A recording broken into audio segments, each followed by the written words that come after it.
Nostradamus identified 10 signs, 10 specific, undeniable markers that he wrote would appear simultaneously, and only once in human history. Right now, in early 2026, every single one of them is active at the same time. At the end of this video, I'll reveal the one quatrain that scholars have refused to translate officially, because what it says about the next 12 months is so precise it reads less like a prophecy and more like a classified report. Stay with me until the end, because that quatrain changes the meaning of everything you're about to hear. Subscribe now, because what's coming will permanently alter how you understand the world around you. And stay until the very end. The censored quatrain is specific, and it names a window of time we are inside of right now. Nostradamus did not write this prophecy in isolation. He connected it to other events we need to examine to see the full picture of what he truly predicted. What makes 2026 different from every other year, scholars have pointed to throughout the past 5 centuries, is not one prophecy coming true. It is the convergence.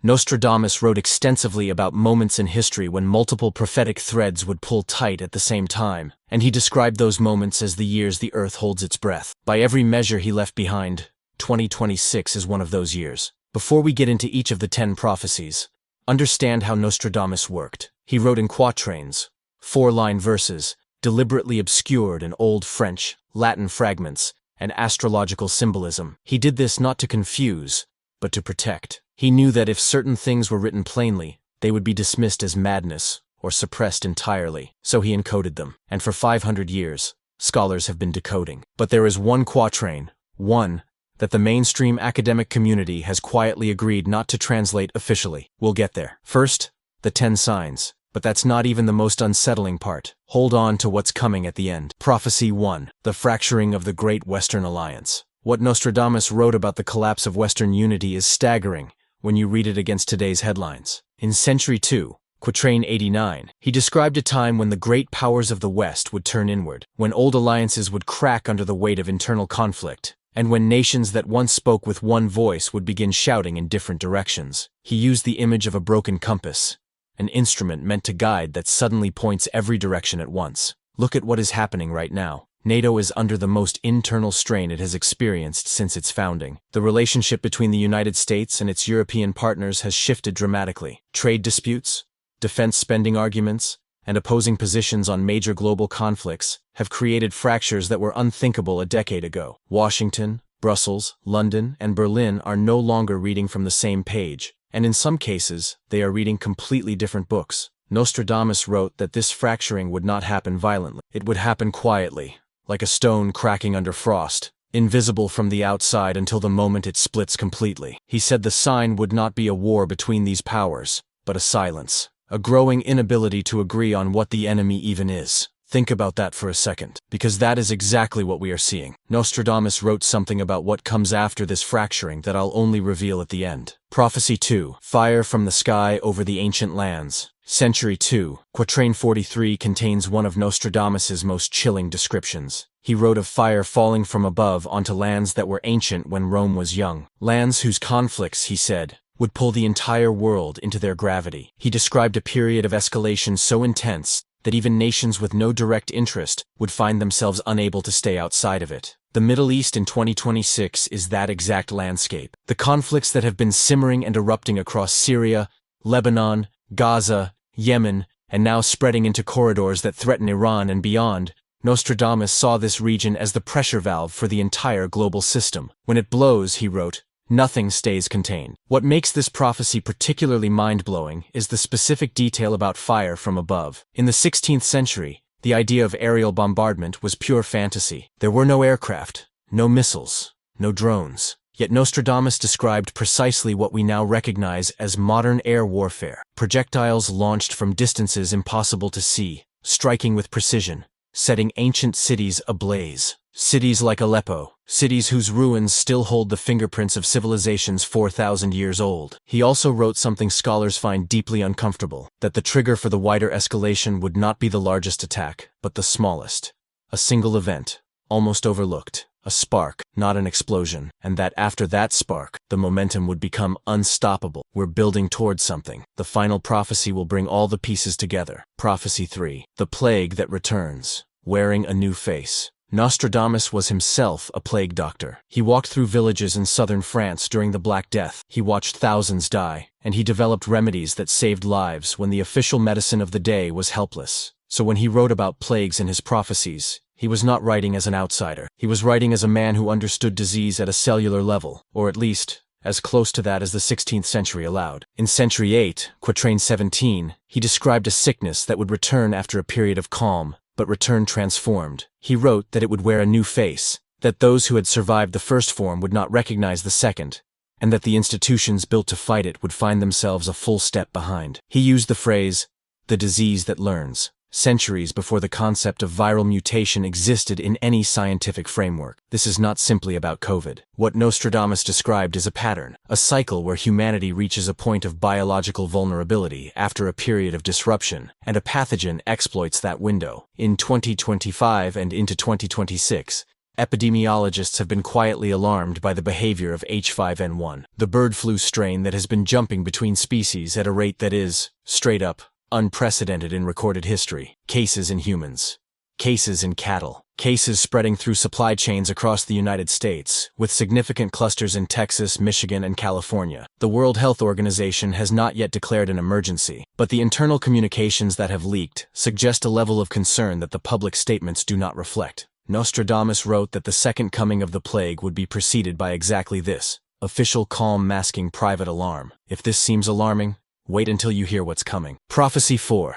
The mountains speak and the earth answers. Century 9, Quatrain 31 is one of the most geologically specific things Nostradamus ever wrote. He described a period when the earth itself would become restless, when volcanoes long considered dormant would begin to stir, when the ground beneath great cities would shake without warning, and when the pattern of these events would form a shape, a ring, visible only from far above, the Ring of Fire. Nostradamus, writing in 1555, described what geologists would not formally identify for another 400 years. He didn't use that name. He used imagery of a serpent biting its own tail, circling the great ocean, awakening piece by piece. He wrote that when the serpent completed one full circle of activity in a short span of time, that would mark the opening of a more dangerous period. In 2025 alone, there were significant seismic and volcanic events across Japan, Indonesia, the Philippines, the Pacific coast of South America, Alaska, and the Cascadia subduction zone off the coast of the Pacific Northwest, a fault system that scientists have described as overdue for a major rupture for decades. Mount Spur in Alaska showed increased activity. Sakurajima in Japan erupted multiple times. The Taal volcano in the Philippines went through cycles of unrest. Nostradamus wrote that this awakening of the ring would not be the disaster itself, it would be the warning before the disaster, a geological drumroll, and that the years immediately following this pattern of activity would carry the highest risk of a truly catastrophic seismic event. Sit with that, because every geologist worth listening to right now is watching the same data. Remember this date, late 2026, into 2027. At the end, you'll understand why it's critical. Prophecy 5. The leader who rises from chaos. Century 1, Quatrain 60 has been studied more than almost any other Nostradamus text. It describes the rise of a powerful leader from a period of extreme social and political disorder, someone who does not come from the traditional corridors of power, who speaks a language that bypasses institutions and reaches directly into the fears and hopes of ordinary people. Nostradamus described this figure as neither purely good nor purely evil, but as something more dangerous. Someone who genuinely believes in their own mission while reshaping the world in ways that cannot be undone. What makes this prophecy particularly relevant to 2026 is what Nostradamus wrote about the aftermath. He said that when multiple such figures rise simultaneously across different nations, not one, but several, each convinced of their own righteousness, the collision of their visions creates a period of global instability that no single institution is capable of managing. He called it the season of competing prophets. And he said it was one of the most dangerous configurations a civilization could find itself in. The bottom line is this: we are in that season right now. Prophecy 6. Water wars and the drying of the veins. If you subscribe right now, you won't miss a single prophecy as this series continues. The ebook is in the pinned first comment. It contains the full historical documentation behind everything discussed here. Drop your name and city in the comments if you feel like you're living inside a prophecy right now. Now, back to the sixth sign, and this one is as close to a wake-up call as Nostradamus ever wrote. Century 3, Quatrain 12, describes the veins of the earth going dry. The Colorado River no longer reaches the sea, one of the great river systems of North America, the lifeblood of cities like Las Vegas, Phoenix, Los Angeles, Denver, and Salt Lake City. It is now so depleted by demand and drought that its mouth sits dry in the desert of northern Mexico. Lake Mead, the largest reservoir in the United States, reached historic lows in 2022 and has only partially recovered. But Nostradamus didn't write about one river. He wrote about a pattern across multiple continents. The Yangtze in China hit record lows in 2022, causing hydroelectric shortages that disrupted manufacturing across an economy that supplies the world. The Rhine in Germany dropped so low that cargo ships could not navigate it. The Tigris and Euphrates, rivers mentioned in the oldest written records of human civilization, are both dramatically reduced. Nostradamus wrote that the drying of the veins would precede a new kind of conflict, not fought over ideology or territory in the traditional sense, but fought over the right to exist. He used the phrase, "the wars that thirst begins," and he said they would emerge first at the borders of nations that share water sources and have unresolved historical tensions. Look at India and Pakistan. Look at Ethiopia, Egypt, and Sudan over the Nile. There's a detail Nostradamus mentioned only once, about how this conflict spreads globally. We'll get there. Prophecy 7. The collapse of the invisible money. Century X, Quatrain 49, describes something so abstract that for most of the past 5 centuries, it made almost no sense. He wrote about money that has no weight, currency that cannot be held, that exists only in agreement, that travels faster than any horse or ship, and that when the agreement breaks, vanishes like morning frost. For 450 years, scholars read this as metaphor. But in the 21st century, something changed. The rise of digital currency, of financial systems built entirely on electronic consensus. Suddenly Nostradamus's invisible money was not metaphor at all. It was description. He wrote that when this invisible money became dominant, the system would reach a point of extreme fragility, because its foundation was not gold or land or physical reality, but confidence alone. And confidence, he wrote, can disappear in a single afternoon. The global financial architecture of 2026 sits on a foundation that would be unrecognizable to any economist from 50 years ago. The IMF has issued warnings. The Bank for International Settlements has flagged systemic risks, and Nostradamus wrote that the trigger would not be a scandal or a crash in the traditional sense, but a loss of faith, sudden, irrational, and unstoppable once begun. Keep in mind what I just said about confidence disappearing in a single afternoon. At the end, you'll understand why that specific detail is the key. Prophecy 8. The sun betrays the earth. Century 4. Quatrain 67 describes lights failing, communications breaking, and a period of enforced silence across great distances. In scientific terms, what Nostradamus described in 1555 maps almost perfectly onto what we now call a Carrington-level solar storm, a massive coronal mass ejection powerful enough to overwhelm and permanently damage electrical grids and satellite systems across entire continents. Solar scientists have been tracking an accelerating solar maximum cycle. The sun entered an active phase in 2024 that is running significantly hotter than predictions. In May of 2024, Earth experienced the strongest geomagnetic storm in 20 years, powerful enough to produce auroras as far south as Florida and Texas, visible to millions of Americans who had never seen them before. It was beautiful. It was also a warning. NOAA's Space Weather Prediction Center has noted that the current solar cycle 25 is exceeding expectations in intensity. The peak is projected for 2025 into 2026. Nostradamus wrote that the sun's betrayal would come without warning and would last long enough to change the behavior of entire societies. We're building towards something. The final prophecy will bring all the pieces together. Prophecy 9. The Great Artificial Mind. Century Y, Quatrain 22 contains language that has resisted interpretation for 500 years. Until now. He wrote about a constructed intelligence, a mind made by human hands that begins to exceed the hands that made it. He wrote about it in the context of a turning point, a moment when the tool becomes something else, when the line between instrument and actor begins to blur. He wrote about a mind, singular, that thinks faster than any council, that speaks all languages, that holds all knowledge written by human hands. That is not a metaphor for an institution. That is a description of artificial general intelligence. The pace of AI development between 2023 and 2026 has been, no joke, one of the most rapid technological shifts in the history of our species. Nostradamus wrote that the constructed mind would not announce itself. It would simply become more present, more relied upon, more embedded in the decisions of leaders and institutions, until one day the leaders would find they could no longer make certain decisions without it. He called this the quiet throne, a power that rules without a crown, without a face, without a name most people know. If this seems alarming, wait until you hear what's coming. Prophecy 10. The alignment of the 7th century 6. Quatrain 24 describes an astronomical and geopolitical alignment so specific that the mathematical probability of it occurring by coincidence is essentially zero. He wrote about 7 configurations aligning within a single window of time, creating what he called the hour of decision. Not a moment of catastrophe necessarily, but a moment of choice, a branching point in the road of human civilization. Astronomically, 2026 contains a rare planetary alignment involving Jupiter, Saturn, Mars, and several other bodies that ancient astrologers treated as significant markers of historical transition. But the 7 is not only astronomical, he layered it.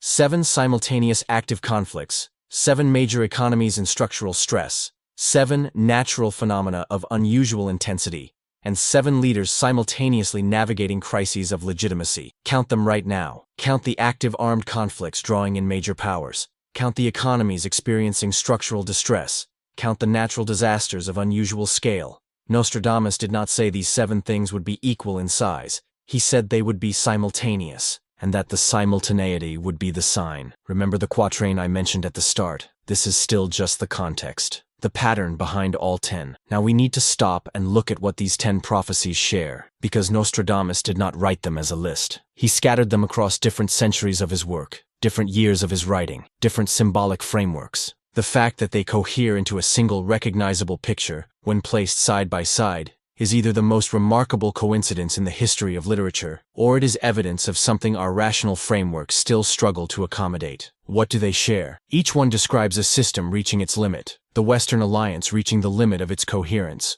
water reaching the limit of its abundance, financial architecture reaching the limit of its credibility. Each prophecy is a stress fracture in a different load-bearing wall of the structure we call modern civilization. Nostradamus understood something that systems theorists would formalize 4 centuries later, that complex systems do not fail one piece at a time. They fail at the points where their failures intersect. He was describing not 10 separate disasters, but a single convergence. A moment when the accumulated stress of multiple systems reaches critical mass at the same time. Edgar Cayce, the American seer whose readings from the early 20th century parallel Nostradamus's work in remarkable ways, described a similar convergence in his own language. He spoke of a time when the earth itself would call humanity to account, not through punishment, but through consequence. Nostradamus connected this pattern to a specific symbol. At the end, you'll see it. The historical precedents. The 14th century is the closest parallel. Between 1315 and 1322, Europe experienced the Great Famine, a climate shift that destroyed harvests for 7 consecutive years. Then in 1347,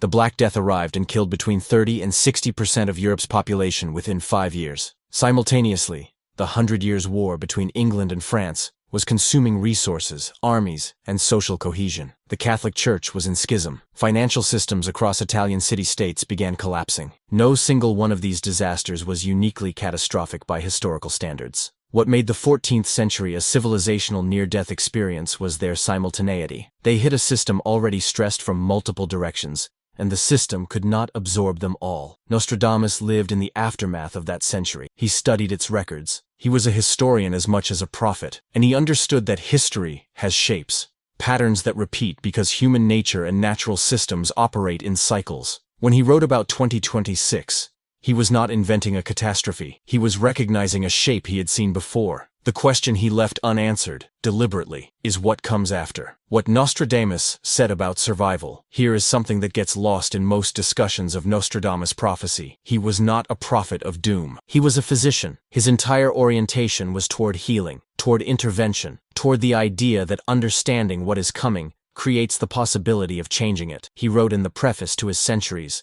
that his purpose in publishing was not to terrify, but to prepare. He believed explicitly that forewarned civilizations make different choices than blindsided ones. Century 1, Quatrain 48 describes what he called the communities of the prepared, groups of people, not governments, not armies, but ordinary people who had paid attention to the signs, who had built local resilience, who had maintained human connections strong enough to function when larger systems failed. He wrote about them with unmistakable hope. One of the few passages in all his work that carries an unambiguously positive tone. Edgar Cayce confirmed this orientation. He said that the same forces that create crisis also create the conditions for transformation, that these two things are not opposites, but partners. Nostradamus wrote something about what the prepared communities would look like that I'll only reveal at the end. The geography of the prophecies. Nostradamus was specific about geography in ways that are easy to overlook. He used cardinal directions as part of his coding system, a way of layering meaning so that readers in different eras,